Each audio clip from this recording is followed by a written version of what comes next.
Welcome back, all you Fabricans and Fleshbags, to the super, not funny show, Supercast. The Supercast, where we talk about all things superhero in the pop culture space, and that, of course, is movies, TV shows, video games, and we talk about news, speculation, all that good and nerdy stuff. I am Mole Poupée, resident fabricant and comic extraordinaire on all things pop culture. And hey, this week, flying solo. Ladi, he is traveling. He's out of the country actually, and so it's just me this week, covering all of the pop culture superhero stuff that's been going down, and we're just going to be doing all news this week. If you want to check out some of our reviews on the channel, we've been reviewing Harley Quinn, as if you want to watch some superhero stuff, and we are eventually going to be reviewing the Sandman, which we're going to talk about a little bit later. And so let's talk about all this new stuff. Oh man, this last week was pretty dramatic and monumental. And so the main thrust of our news this week is going to be talking about DC, Warner Brothers Discovery, and all of the shenanigans going on there. But we also have other kind of interesting and big things going on, like we're going to talk about the Sandman. It just dropped on Netflix. What's going on with it as far as its ratings, and we're going to talk about a trash take on it, a trash take of the week. Joker Folie à Deux, Joker 2, that is, announced officially. We'll talk about that briefly. Bryan Cranston could be coming to Marvel, according to a rumor. Speaking of coming to Marvel, Giancarlo Esposito has confirmed that he has met with Marvel to talk about a potential role for the MCU. We get some brief news on the Midnight Suns game that we talked about last year. Some set picks for the Ironheart TV show that is filming right now. Dark Horse and Netflix continue their partnership and announce a new film. This week also in Ezra Miller screwing up again. We're going to talk about that briefly. And then, of course, all of that big Warner Brothers DC stuff that went down last week. So, man, we got a packed schedule, and we're going to see how quickly we can get through it this week. So let's jump in there. So everybody, me and Ladi were talking about the Sandman. He wasn't aware of it, but Sandman's, in my opinion, one of the top, 3 or 4 greatest comic books of all time. Definitely, if people call them graphic novels, whatever. Definitely one of the best of all time. Very dense, very idea packed, and considered to be almost, impossible to actually bring to screen. But you know what? Never let it said that a creator is going to let naysayers keep them down. And so Neil Gaiman and Netflix and Warner Brothers, they TV kind of teamed up, and they were going to do this right. Neil Gaiman, he's notoriously said that he's kept bad versions of the Sandman from coming to pass over the last 30 years. But finally, we get what he wanted, like his vision, come to fruition. And there's been much controversy, stupid controversy, I might say, and we'll talk about that with the trash take. But it dropped over the weekend, and as of now, it's been number 1 in many countries. I'd say most markets, where it's available, has been number 1. Very high reviews. I think it's like 85% on Rotten Tomatoes.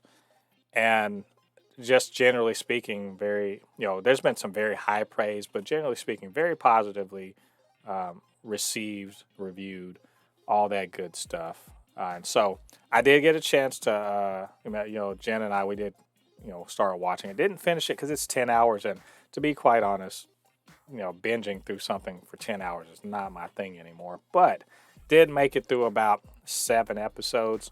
And I have to say, as a person who's actually read the comics and listened to the audio drama from Audible, I can't believe how freaking close to the source material it is. Like, people always talk about, oh, you got stop, be true to the source material. It is really damn close, like to an almost exact recreation of the comic, which is an accomplishment because the comic is high, very fantasy, um, gothic horror, eldritch horror, that sort of thing. So bringing that to the screen in a faithful way that makes sense and looks good is quite an accomplishment, in my opinion.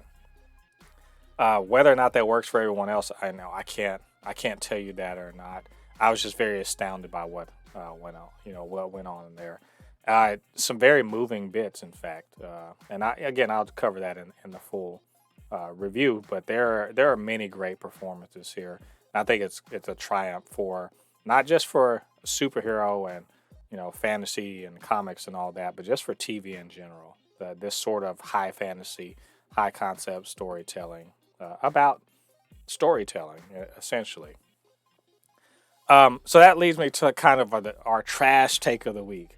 So we like to highlight just terrible, terrible opinions and expose their stupidity. So we're going to expose it, and this is kind of follows on, a trash take we've talked about before when this whole show was announced and the casting and everything. And it has to do, as usual, with uh, basically toxic fans and their bigotry and bullshit. So the role of Death has traditionally, in the comics was portrayed as, pale goth white girl, and in the show, it's portrayed by a black woman. Death portrayed by a black woman. Then of course Desire was portrayed as a woman, and in the show is portrayed by a non-binary actor. So essentially to look, androgynous and whatnot. So the charge is that I guess too many black people in the store because race swapping or whatever, and of characters, but also that it's too woke, like they're not true to the source material that the creators are betraying, which is hilarious because the creator of the original story himself actually runs this particular show. So it's interesting that some people think they really know more than the creator about what's appropriate and what isn't. But it's a trash take because, calling things woke, like, let me just say, if it's woke, it's been woke since the 80s when it was first put out. There's so much stuff in here that is straight up, trans affirming, queer affirming, plenty of brown, people and all that stuff in there. So if that's woke, then it's been woke forever, and you're an idiot because you don't know what you're talking about. People who've never seen the show, who've never read the book, never listened to the audio book, don't know any. All they know is brown people, female, not queer people, scary. Get it away from me. And so that's why we call this the trash take of the week. If that's your problem with with this show, then it's you are the problem, not the show. The show has always been this story has always been like that. So like, be better. Like, no, enough of the trash takes. Anyway, you guys check that out, and we'll drop that and we'll drop that review, let you know what we think about the whole show. So just real quick, more quick beats. Joker, Folie à Deux. I think I'm saying that right. I don't speak French, and my French sucks. But we've heard recently there was a rumor that it was Joker 2 is essentially going to be a musical with Lady Gaga as potentially Harleen Quinzel, aka Harley Quinn, and it has become official that they dropped a real quick, like, hey, we're at an announcement. This is happening. Lady Gaga is officially attached to the film. It appears that it is indeed going to be a musical of sorts. I'm hoping more Chicago than like all singing all the time. Less cats, more Chicago, but we'll see. And it, and also that there's a rumor or there's some indication that Zazie Beetz is in talks to return to this sequel, reprising her character as the neighbor that the Joker has a not really relationship with. If you see the movie, you know what I'm talking about. So I think that's really cool. Well, first of all, I think it's cool as hell that they are daring to do something so out there, like super out there. I mean, obviously Lady Gaga can sing, so having her, having music be attached to it, that's cool. I just think it's cool that it's out there because it's going to sort of, drag, some members of the fandom that, they are not as maybe into or cultured or what have you with films are going to go into this and see a musical. And I think that that's pretty dang cool. And I just want them to swing for the fences because I mean, how else could they fail? They made $1 billion on, a swing for the fences. Do that shit again. I'm all for it. Big swings for that. So, it's early days, but we'll let you guys know more about that when we hear more. Marvel news. We got some. I guess I don't want to call it casting. It's more rumors or whatnot. Kind of things we hope are true and are going to become real. So we heard recently about Taron Egerton saying that he had met with Marvel to talk about a potential role in the MCU. And that seems to be a trend right now because the rumor is that Bryan Cranston has been talking to Marvel about joining an upcoming MCU project. Now, who the heck knows what it could be? I'm not even going to look too deep into the speculation because there are so many Marvel characters that are available. The point here is that that Marvel is indeed they're talking to everybody. Anybody that's worth anything in Hollywood that can act worth a damn. They're saying, hey, what's up? What you want to do? They got Mahershala Ali. Mahershala Ali literally called and said, I want. And they said, cool, do. Right? Bryan Cranston, let's not beat around the bush. This man's one of the greats that's acting right now. I mean, everyone knows him for Breaking Bad, but I mean, he does so many other things than that. He's been acting for quite a while. He's got a great resume. The man, can steal scenes. He's a great actor. And in my opinion, give him whatever the hell he wants. I mean, within reason. Obviously, you don't just hand him whatever. But, I mean, this man has he made his bones. This guy can pretty much do whatever. And so I'm down with him showing up and doing whatever. If I had to say anything right now, the X-Men are probably the biggest blank slate in the MCU. And probably the Inhumans too, but I don't think the Inhumans are likely. So I would say if we're going to look at the X-Men, is he going to be a good guy or a bad guy? If he's going to be, a bad guy, who's he going to be? I mean, I'd be down with him, being, Trask, being maybe a hell. I honestly, this is a far pitch.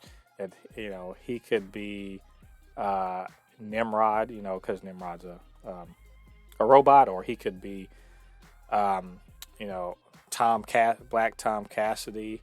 He could be. I mean, look, as this going on the villain side, he could be Forge. I mean, the sky's the limit. Whatever this guy wants to do, but I think you couldn't just put him in like a small role. This guy, he's too high profile. He should be a bigger person in the mutants. But who knows? Who knows who he might be? But it's good to know that this is indeed happening. And we definitely want to give you guys more information about that when that's just confirmed and we find out who he is. Speaking of other people who are talking with Marvel, Giancarlo Esposito was being interviewed recently, and he also confirmed that he has met with Marvel to talk about potential roles. So Kevin Feige's basically taking meetings with anybody.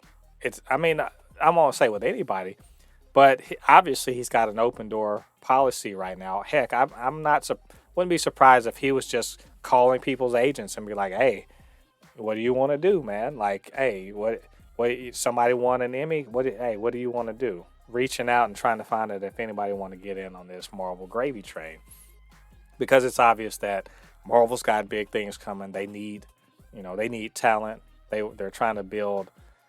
They're not trying to just build a dynasty. They're trying to build an empire, one that, an infinite empire that will never, the MCU that will never end, that will go on well beyond Feige and whoever's there right now, that will live on. So I'm, first of all, like Cranston, and of course they were both on Breaking Bad, and he is also in the Star Wars universe right now as Moff Gideon, and he's also Stan Edgar on The Boys. But the man's pedigree is beyond reproach. He is considered one of the greatest TV villains of all time. The man, he can act his ass off. He can do anything. He can be anything. And it said in the interview that he was talking about being Professor X or Doctor Doom. And I say yes. Honestly, didn't even think about Professor X. Everyone, because he's so good at playing villains, we're thinking, oh, he's going to be Magneto or whatever. But Professor X, that's a hell of a call. I want one that I am absolutely there for. Subvert that expectation. The man, like I said, the man can act. He can chew scenes, as they say. And him as Charles Xavier, I mean, to follow on after McAvoy and Patrick Stewart, that's a worthy successor right there. Now, of course, in usual trash take fashion, we talked about this last year, where people like, Professor X, or you can't be black. Yes, he can. Like, chill out, yo. Why can't he be black? Let me hear the essential nature of his race here. That where he has to be a white dude. I want to hear your reasoning why he can't be Giancarlo Esposito. And also, who the hell are you? I'm not going to be serious to say Giancarlo Esposito can't be Professor X. Who else? Why wouldn't he be a good Professor X? I really want to know that. And most people are talking about he wanted to be Magneto. If he was, I'd be down with that too. Hell, he doesn't even have to be an X-Man. But if the man wants Professor X, give the man Professor X. That's all I'm saying. So, but we'll know in the future. I'm pretty sure if something's going on with this, we'll probably find out something in the next few months. So we'll let you guys know when we hear about it. Another really quick bit here. We're the Midnight Suns. This was a video game Ladi and I talked about last year. We were talking about upcoming, superhero video games. And essentially it's an XCOM style tactical RPG. And it was delayed, and it has unfortunately been delayed again until 2023. Now, it's only unfortunate in the sense that, if you were really looking forward to playing that before the end of this year, dang, you're not going to be able to until next year. But I will also say that in another sense, I'm glad that it's happening. Only in that, video game development is, especially AAA development, it's hard as hell, and it's tough on the developers. And if they need the time, they should have the time. I'm not like releasing buggy, crappy games. Nobody likes that. It brings down the IP. It brings down the company itself. It deflates gamers' interest. It makes people think, superhero tie-in video games no good. And so, in the interest of making this the best thing possible, it's been delayed until next year. And I'm down with it.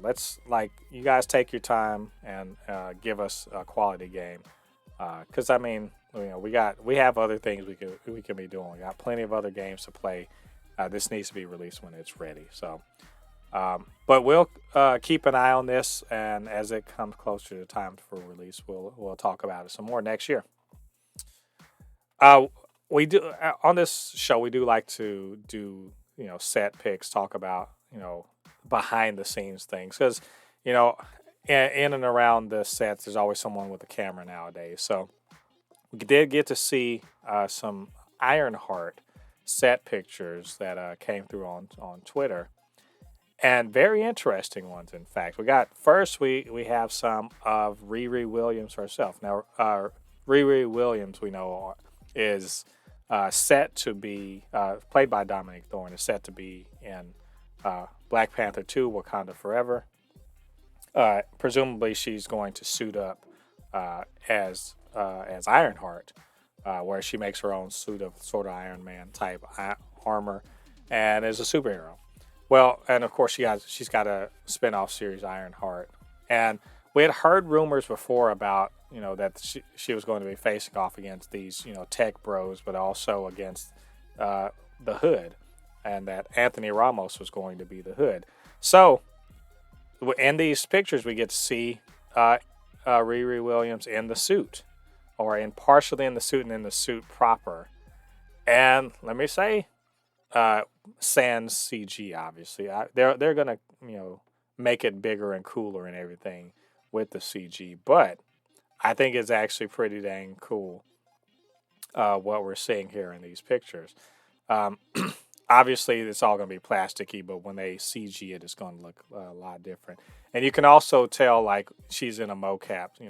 Dominic Thorne's in a mocap suit, but she does have some practical bits on her shoulder and everything, I guess for reference or whatever. And so people will be able to, act against it properly.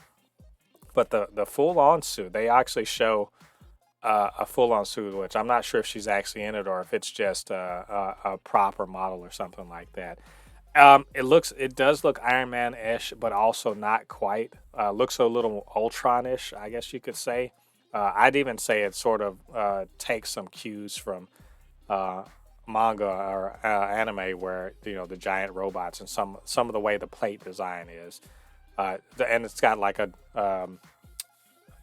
forearm-mounted gun, just really cool. It doesn't look all super shiny and everything, kind of like an Iron Man suit, but a lot more, home built and all that. So, very cool looking.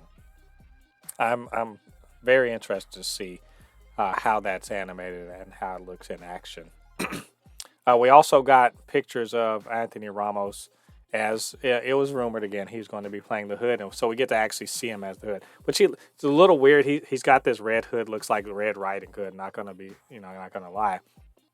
But underneath it, he's got like a little, suit and suit on, and that's very much in the style of the Hood, who is basically a guy that gets a magical hood that lets him sort of do some magical shit. And but he still has a gun, and he still knows to shoot people. And he's very much a kind of a henchman who levels up because of this magical thing and goes on to become a boss. And so this apparently is going to be something like a magic versus technology clash between the Hood and Riri Williams. And I'm there for it. The Hood was, when he was introduced, was very interesting, super ruthless, very effective, and in the midst of the Dark Reign comic series, actually rose to be a fairly prominent, underworld figure. And so I'm very interested to see how they incorporate that into the MCU. So I'm excited. Hey, this show looks like it's shaping up to be something that could be very cool, very unique, and and just expand the MCU in a good way. So we'll let you guys know more about these developments. Ironheart continues to be filmed. Some non-MCU stuff, I know, right? We talk a lot about the MCU, so let's talk about something at Dark Horse. So Dark Horse Comics, they've had a standing deal with Netflix where they have a development deal, first look development deal. So first look deals, of course, are if they have an idea for a project, movie, TV show, whatever, Netflix gets the first chance to say yes to it before they shop around. So they've been doing that, but now they have extended this deal, and as a part of extending the deal, they have greenlit a movie starring Idris Elba called Bang. And I don't know a ton about this because I don't read really comics too much nowadays, but Apparently, this is um, about I guess, a spy, a secret agent that has to track down the author of a book, a series of books or whatever that have been used to brainwash people uh, for a terrorist cult that's trying to, I guess, bring about the end of the world or something. And which let me just say sounds cool, and also seeing Idris Elba as pseudo James Bondish spy with some occult stuff. That sounds cool. But they're also going to be doing an adaptation of the comic Mind Management um, from Matt Kent. So that big things are happening over there. I think this is just a good indication that first anybody says comic book fatigue is real. No, sorry, it's not. These companies, the Netflix, I guess all of the other development studios, the other streamers, they are looking to comic books just like they look to books for more, more ideas for what to adapt, what to turn into something interesting. And it's just not going to stop because I think a lot of people they've been sort of sleeping on comic books, thinking it's only about capes and superpowers and all that stuff. But there actually is a large, wide variety of different kind of subjects that comic books do, and things like things that you don't even know are comic books have been made into movies, and so now they're starting to really dig down into the libraries of these different publishers to see things that can be adapted. And so I think it's a very positive sign for the industry in general, and that streamers are willing to actually kind of gamble on some of these, a little more, a little lesser known, but still interesting ideas. So good on Dark Horse. Now I'm actually really looking forward to that Bang movie. Um, Last bit of news before we talk about the DC stuff. This weekend, Ezra Miller fucking up again. The guy, I wish Ladi was here because I know we would have a lot to go back and forth about. But let's just get into it. So Ezra Miller has been in the news recently for various things, uh, supposedly related to I guess a friend of his that I guess he's been accused of brainwashing or whatever, been assaulting people and just kind of being a loose cannon, if you will. But you know what? You know what WB has been saying? Not a damn thing about it. Even though we've heard that there's been some rumblings, in the Warner Brothers about what the hell to do about the Flash because they spent so much money on it, they can't shelve it. And they apparently are not going to reel it in. Doesn't seem like they're going to reel it in. So what we have is a situation where now they've been arrested for breaking into someone's house and stealing alcohol, and it's a felony case up in Vermont. So I don't think they are actually in jail. I think they are out on bail or something like that, but are going to have to face those charges. And my gosh, it's I keep wanting somehow, some way, someone to get through to them about this situation. Like what's actually going. Like at this point, if you are ideologically, opposed to them, I mean, maybe it's a time for you to gloat. But to me, it's really more of how to get this person help, or if they even want any help. I think it's pretty clear, though, that the bridges are being burned professionally. Not that we won't get the Flash, but the bridges are being burned professionally, and that they are actually, self-destructing a little bit right now. And it's unfortunate. I don't like to have to talk about stuff like this, but the truth is that most news about Ezra Miller is bad news. And does that mean that Flash isn't coming out because we're selfish and we only give a damn about the movies and not about this person's situation? Doubtful. It's too much money spent on that movie. But I also think that it's not going to do as well as it could have because now they are a target for harassment and review bombing and all of that stuff because the likely suspects are going to take this and run with it. But it is unfortunate that we are witnessing the most epic bag fumble in the history of fumbling of bags, and it's really unfortunate and not fun to watch. So but we'll see. We'll keep up with this, and we'll keep the Ezra watch going next time anything happens, and we'll let you guys know what we think about it. So those are all of our regular news bits. But seems like it's so much, but we got even more to go because now we're going to talk about the big DC, the big DC culling, if you will.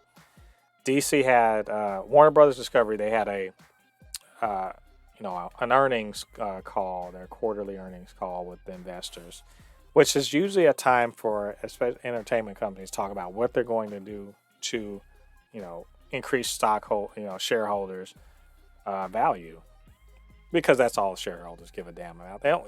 Here's the thing: all they care about is that green. They don't care about how they get the green. They just want the green.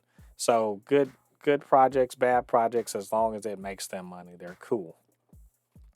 So CEO David Zaslav, was talking about what to do about Warner Brothers, and we're not going to focus too much on Warner Brothers at large because there's so much there. So we're going to talk about DC itself, and Zaslav has said straight up that he thinks that previous leadership has done a crap job with DC, that DC is essentially a gold mine that's untapped, has not been managed properly, and that they are now planning to use it's one of their main pillars of their success is that DC has got to put out great product. And to that end, this is the shit that threw me earlier this week, was that they didn't just say, oh, Batgirl's not coming out in theaters. They didn't just say, oh, well, Batgirl is just going straight to streaming or anything like. No, they said they are shelving it entirely. So to put it in plain words, it will never see the light of day. Now, this is a movie that was probably 90% done, was going through post-production, was near the finish line, like so close to the finish line. And, I've heard people say, oh, it's because it wasn't, they did test screenings and it wasn't very good and that's why they're shelving it. Which is bullshit. Let me say this. You know how many shit-ass movies, and I'm not just talking on my ass. How many movies have you seen that are horrible, like just terrible movies, and they still get published, or they still get released? They get put in the theater, or they put on streaming, or something. Somehow or another, they get released. Because that's the whole point of this game, is to make movies in order to make money, right?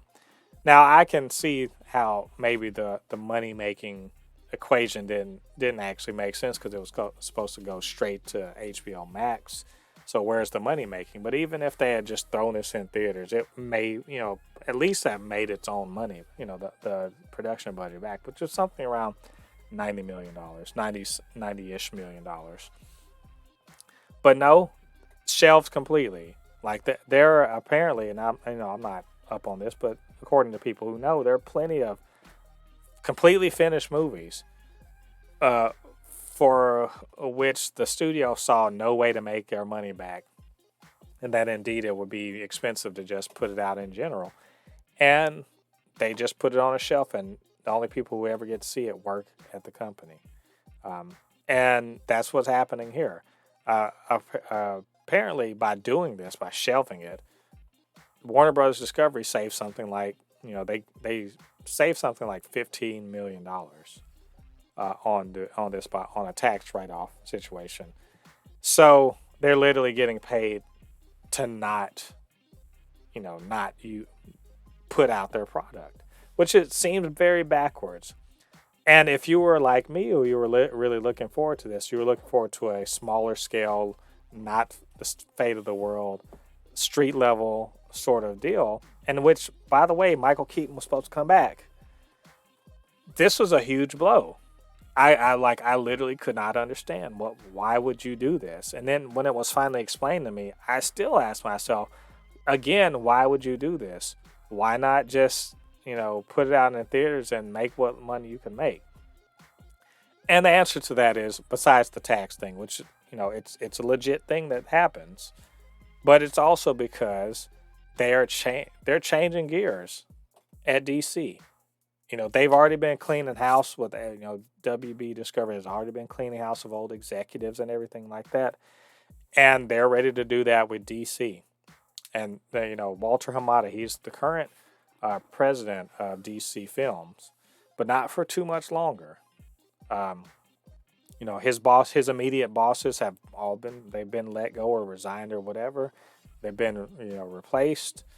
And even apparently they wanted him to stick around, but now he's just, the Batgirl decision apparently irked him.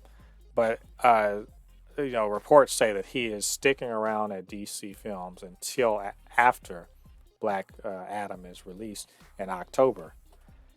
And so this is all a part of a plan. Walter Hamada, good, bad, or whatever, if you think about him, he was there as they shepherded certain, movies through. And maybe some bad decisions, but in general, mostly good things happened at DC while he was there. And so, now we're having a complete shakeup at DC. To the tune of not just Batgirl being shelved, but the Supergirl movie, just poof, it's gone. Whatever they were doing on it, it was money they spent on developing, gone. So no Supergirl movie spinning out of Flash, like we expected. I don't know, is Blue Beetle still going to make it? They're in the process. They are literally right now filming Blue Beetle. Is that going to stick around? Because, is it going to be a part of the new DC? It appears. Oh well, sorry Snyder stands, but the Snyderverse appears to be on the way out too. They appear to want to be starting with as clean a slate as possible, and only in this sense. The things that are clearly working, like Aquaman and Wonder Woman, and to a smaller degree Peacemaker, they get to stay. Shazam, they gets to stay. The Snyderverse stuff, not really. There's talks of wanting, Henry Cavill to come back to be the Superman for this new DC. And I've seen some rumors that Cavill's like, nah, I'm good. I don't want to come back and do that. And that very well could be because he's been sort of, dangling on a string, I guess you will, say for years now, as DC, prior administration has completely failed to make a Superman movie, to absolutely fail to make anything out of Superman at all. Just total failure. Even when he shows up, he's not even really there. So the disrespect to Cavill and to Superman in general has been, noticeable. So if he didn't want to come back, I don't blame him. I wouldn't want to come back.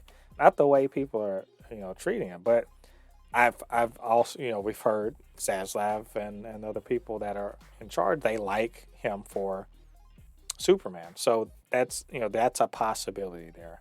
If there's any, silver lining to this cloud, that could be it.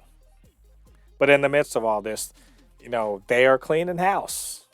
You got, the Arrowverse is essentially coming to an end with the end of this upcoming season of The Flash, which is truncated. I think it's like a 13-episode season. And with that is the end of the CW Arrowverse, after all these years. In addition, shows that were in development that, possibly were close to getting actually filmed, like the Green Lantern show that they've been talking about for years now. The Green Lantern Corps show that they were developing, dead. No Green Lanterns on TV. Or something I didn't know existed, but Kevin Smith was talking about on his podcast, the Strange Adventures kind of anthology show that he had been working on, axed.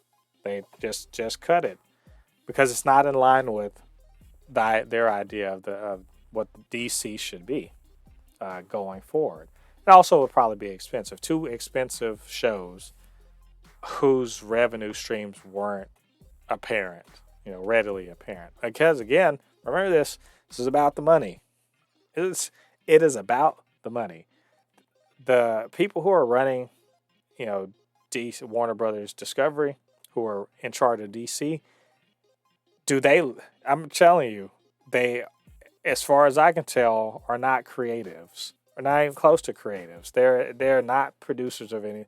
They are money people. They're trying to make Warner Brothers Discovery profitable to get underneath a butt ton of debt that they took on to even to acquire Warner Brothers. And so, this idea, the creators, however much time they spent, doesn't matter. However much people want these things, doesn't matter. That's not, because it's not in line with the way they are essentially wanting to, the word monetize, but they want to exploit DC as much as they can. In fact, they don't just want to exploit DC as much as they can. They want to exploit DC in the way that Marvel and Marvel Studios exploits Marvel Comics. That is their goal. Like, it's explicit. No, we're not even talking. It's literally what Zaslav said in the meeting, that the idea is to make DC operate the way that Marvel Studios does.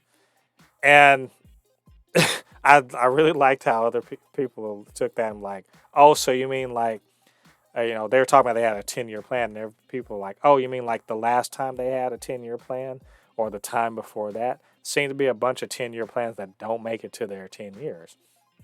So it sounds really good. I'm going to say this. It sounds really good. If they're on the level and they're really trying hard, and they, most importantly, if I guess what I want them, if they actually are trying to emulate Marvel Studios, they need to take the right damn lessons from this. Because it's real easy to be like, yeah, we're going to tell stories and build up to this big old event. That is not what Marvel Studios is about. It just isn't.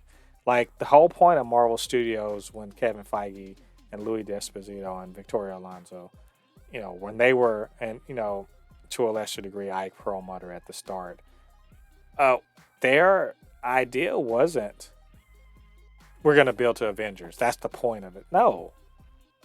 The point is to tell stories in a shared universe in a cohesive way in which gigantic events can happen, but also smaller stories where all the characters are, every movie gets the attention it needs to be the best it can possibly be. And they're not looking at they're not looking for the forest and missing the trees, if that makes any sense. And so I'm hoping, look, I want DC to be great. I really do. Like, I want great DC content. So I hope that this works. As pissed off as I am about, Batgirl, and as bothered as I am about what seems to be pulling back on, maybe niche but interesting characters in favor of, the big 3 or 5 or whatever. As much as that bugs me, if that leads to them actually doing a 10-year plan that actually does something, good, I'm there for it. Let's just say I'm withholding judgment because we've heard this song before, and we see where we've gotten. We've gotten some good stuff out of DC, but we've also gotten some crap. And if anything, I want the consistency. And so if they want to actually do this correctly, they're going to have to get their Feige. And who the hell is that going to be? Like, so if you know anything about the industry, who the hell is going to be Feige? It's going to be a creative and kind of hands-on, but very, very astute, studio head that can put his finger in all the pies or her finger in all the pies and get everyone on the same page. Who are going to be the lieutenants? Who are going to be the right hand people to this head of studio, and who are they further going to empower to make their movies about the big three and Justice League and so forth. That's what we want to know. And until they identify whoever this Kevin Feige figure is going to be, this is all just a lot of good stuff that sounds good. That's all it is. It just sounds good. It isn't really anything more than saying it's like someone saying, I want to buy a mansion, but they haven't done much work to actually do so. They may even have the money to do so, but have made no real moves toward it. Well, it sounds good, and I really hope that it happens. I hope that mansion that they build is awesome. But until I see some actual groundwork being laid, I just don't have a ton of confidence in it. Especially because, again, this is about the money. And so, at the very least, I would like to see if I can find out who this Kevin Feige figure is, that will allay my fears or my I guess my concerns about all of this. And I hope whoever that is can get Henry Cavill back to the tights. Like for real. That's how I'll measure it. Whoever this person is, if they are capable of getting Henry Cavill back into Superman tights, then I can have some confidence in them. I think that, to me, that would represent like a savvy head of the studio, and that they're going to make some good personnel choices. So in the meantime, we lose out on Batgirl. We lose out on J.K. Simmons again as Commissioner Gordon. We miss out on Michael Keaton because Michael Keaton's not going to be in Batgirl. Therefore, Affleck has to come back to do his cameo roles in The Flash and I think Black Adam, and that sucks. So yeah, it's been a tough week for. It's been a tough week if you're a DC fan and you like some of these side things, and everyone's worried about, like, is this going to be canceled? Is this going to be canceled? And we just don't know. We know HBO Max is sort of going away, and Max originals are probably going to be scaled back significantly. So some things like Harley Quinn or Doom Patrol, like, what's going to happen to them? We just don't know. But it doesn't feel good right now to be a fan of any of those things, because it feels like they're going to definitely get the axe. And we don't know. We're going to see. We're keeping an eye on this situation. So we're going to try to be positive, not to be so bummed about it. But I don't know. What did you guys think about this when you heard about all this news, this flood of news about DC? What did you guys think about it? And what did you guys think about what I had to say about it? Just let me know. Get down to the comment section. Leave your thoughts there. And, of course, you can always hit me up, supernotfunnyshow@gmail.com or @supernotfunnys1 on Twitter. And, let's talk about this. Plenty to talk about. Trust me. Of course, while you're down there hitting that like, also get down there and smash that subscribe button. Join the Super Not Funny Show family. Help us grow this channel. We always love to see more people come in here and enjoy our content. It keeps us motivated around here. And, of course, you can always hit the notification bell to let you know when we drop new content. We're doing reviews and podcasts, all that good stuff. So go check all that out. Hit like, and all that stuff. All right, all you Fabricants and Fleshbags, thanks once again for joining me on this. It's the 63rd episode of the Supercast. Come back next week. Got plenty more news. We're going to talk about, I'm sure, Harley Quinn and all these other things. And She-Hulk comes out next week. She-Hulk. So we'll preview. I think we'll preview She-Hulk coming out and we'll talk about Sandman, other fun stuff like that. Till then, I have been Mole Pape, your resident fabricant and comic extraordinaire on all things pop culture. And I'll see you guys on the other side of the thread. Peace.